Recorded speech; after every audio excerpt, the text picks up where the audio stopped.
So we've traveled all over the world with Robert, and you guys, you know, I spent about 13, 14 years on that team traveling.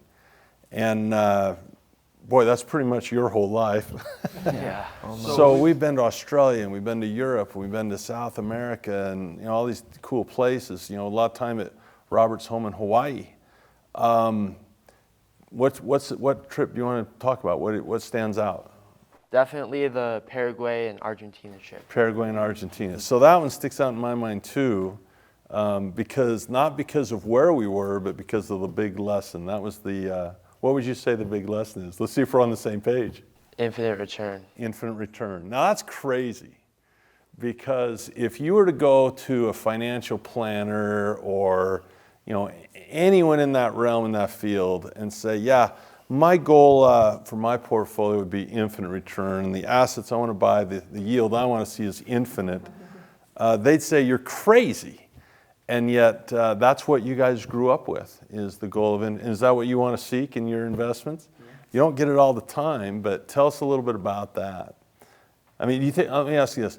What it was is, and I'll tell the story, we might even be able to get some footage for this. So we're in Argentina, and it's a couple thousand people, I imagine, in the audience, and we're being translated into Spanish. And Robert's on stage, and Kim was on stage, and they were breaking down a moderately complex deal. There were refinances, there was new property and new construction, and you know, multifamily, and a lot of different units, and all this is going on. There's this big messy whiteboard like we have here, a flip chart, and you guys are in the audience actually, just listening. And Mom and I, we about had a heart attack because Robert will do this. He will do this. Yep. Out of nowhere, he says, hey, Andy, bring your boys up here. Bring your boys up here and just have them break down and give their perspective on this deal. And again, it wasn't like a huge, complex deal, but it did. It had several refinances. It had raising capital. It had repayment of this, shuffling of that, new construction here.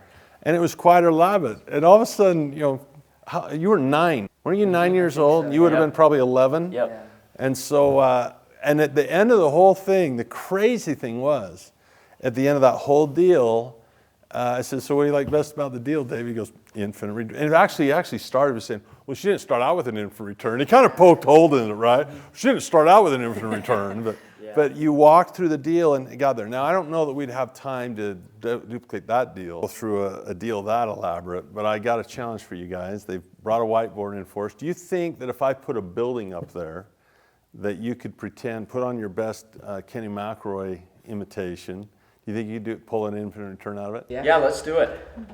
You seem pretty confident. Maybe I can stump you, I don't know. So what I'll do is, let's say that there's a building that we come by, it's a multifamily building, and maybe it's like $10 million. So all I'm gonna do is, it's got a little door here, and we've got a multifamily building now, and it's $10 million.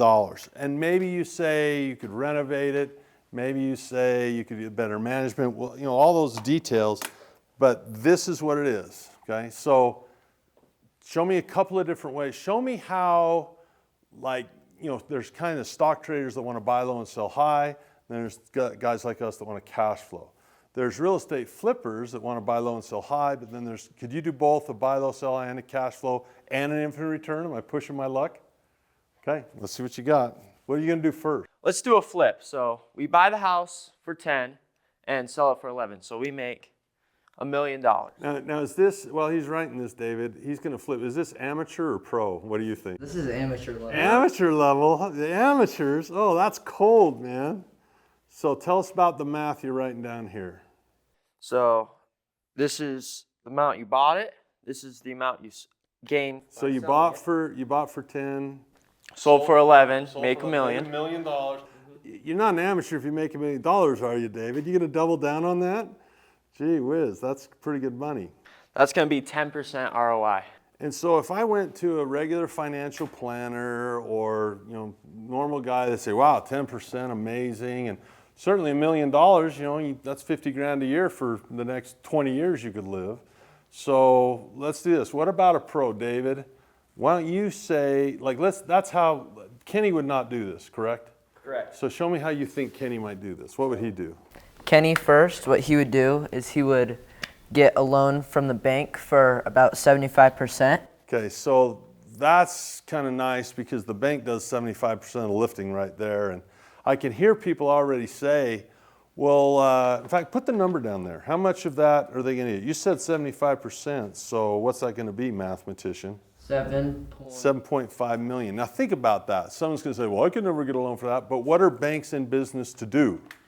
Give loans. And they're really not going to do this from a comparable of other properties. They're going to say, how much money could this make? So if you convince the bank this is going to make money, you get 75% of the way there, and that's what they want to do. All right, so, but you're short how much? 2.5. That's the down payment type of stuff, right? Where are you going to get it? Private money lenders. Private money people. So there's also people like banks. Like banks want loans, investors are looking for investments. And so if you have a good reputation and you know what you're doing, there's people that might give you money for that. Okay, I'll buy into that. Okay, so, well, if the bank's buying this and the private guys do the rest, what are you doing in this? Well, in this scenario, it's Kenny. Okay. So Kenny is not going to put anything into it. Oh, so Kenny put zero money. Well, does he have expertise? And does he have knowledge and experience? So there you bought your property, 7.5 million there, 2.5 million there. Kenny has no money in this. That's pretty cool. Now I've got to interview you further here. So someone has to own this. So the bank put most of the money in. So what percentage of that building do you think they own?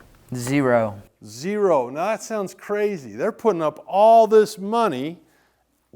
Zach, why don't they want to own it? They're just interested in the loan. They just want mortgages, they just want loans, stuff like that. Okay, fair enough. How much of this building might the private money people get? I mean, they're only putting in 25%, so what should they expect? I mean, what do you think? About 80%. So you would say realistically 70, 80%, they'd be pretty happy with. I mean, you put in 25% of the money, you get 80% of the ownership. Okay, what about you and Kenny here? What about him? That leaves us with 20%. You know, it's kind of funny because I run around with a lot of people and we were looking at a deal one time, and this is kind of funny because this is in all the legalese and all the, you know, the private placement memorandums and all that stuff that you're the expert in. And there was this word I heard, and these guys started says, "What out of all this jargon, what do you get?" And they said, "Sponsorship equity," right? So you get out of here, okay, mathematician. Show us the math on this thing. Let's say that, I don't know what the details would be, but maybe a $10 million building, you know, you might get $500,000 a year out of it, but you got expenses, you got to pay your loan, you got to pay the private. So maybe all someone like David gets out of this is maybe he gets 50 grand a year. Okay, call it good, 50 grand a year. Do me some math on that, buddy. What's my ROI if all I get is 50 grand a year? Well, since Kenny right here put 0 money in the deal, we're going to put a 0 on the bottom. Okay. And we got 50K out of it, so. 50K on the top. So what's the ROI on that baby? Well, I guess it depends on what kind of calculator you use. If you go to school, what do they teach about in school? They say this can't be done. They say it's undefined. They say, well, it's not even defined. You can't do that here. You know, according to our math in school, you can't do that. But didn't we just do it? We just did it. And if you get the right kind of calculator, like a Google one, it actually knows this is actually some calculus. It's what happens. It's called the limit. You know, what happens is that goes to 0, and that's an infinite return. Who has the most risk? Well, who has the most money in? The bank. Who has the least risk? Us. That's kind of crazy to think about. The guy that has the best return is taking the lowest risk. That's crazy.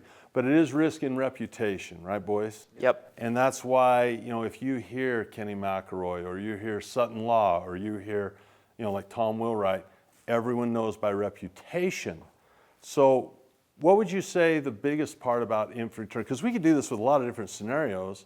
You know, what do you think the biggest key to infinite return is after all this stuff we've talked about? Gotta be creative about it. It's creativity, isn't it? Money is created in our minds. It's not pulled out of our wallets. And that's been, you know, we mentioned early how you were saying, well, I want to serve more people. Well, that's a mindset, you know, infinite return, creativity. That's a mindset. And I think of all the things we've learned traveling around, it's really the mindset and the spirit and the principles that we call, universal, that are true in all cases, right? Generalized principles that we've been given have been the biggest difference. All right, let's sit down. That's enough of that.